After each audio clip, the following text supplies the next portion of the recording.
हे पहा मैत्रिणींनो, तुम्ही सुरणची भाजी कधी खाल्ली आहे का? तर अशा प्रकारे भाजी नक्की करून पहा. सुरणचं साल काढायचं, त्याचे बारीक पीसेस करून घ्यायचे.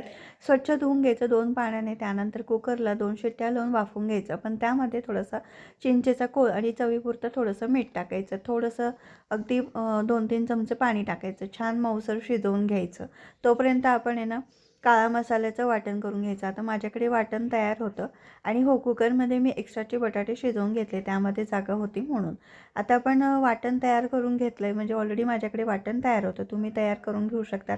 कांदा, खोबरं थोडंसं गॅसवरती भाजून त्याच्यामध्ये लसूण, अद्रक, कोथिंबीरच्या काड्या टाकून वाटण करून घ्यायचं.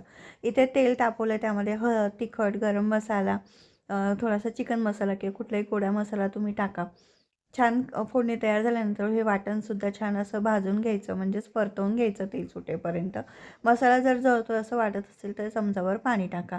थोडंसं हिंग टाका आणि छान तेल सुटेपर्यंत मसाला आपल्याला परतवून घ्यायचा आहे. त्यामध्ये थोडीशी बारीक चिरलेली कोथिंबीर टाकायची. अशी खमंग फोडणी तयार होते. आता आपण एका साईडला पाणीसुद्धा थोडंसं गरम करून घेतलेलं आहे आणि सुरणाचे कापसुद्धा हे आपण वाफवून घेतलेले आहे, ते तयारच आहे. तर आता आपण बघून घ्यायचं, चेक करून घ्यायचं सुरणाचे काप छान मऊ झालेले आहेत. आता आपण भाजीमध्ये ना आमटी आपल्याला किती हवी आहे ना, त्यानुसार गरम पाणी टाकायचं आहे. तर कन्सिस्टन्सी तुम्ही ॲडजस्ट करून घ्या तुमच्या आवडीप्रमाणे. त्यामध्ये उकडलेलं म्हणजे शिजवलेलं सुरण टाकायचं. चवीनुसार थोडंसं मीठ टाकायचं. पुन्हा थोडीशी कोथिंबीर टाकायची आणि छान असं उकळू द्यायचं 10-12 मिनटं मंद गॅसवरती.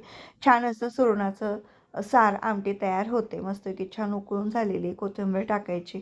गरमागरम भाकरी किंवा भाताबरोबर खाऊ शकतो. कशी वाटली तुम्हाला भाजी?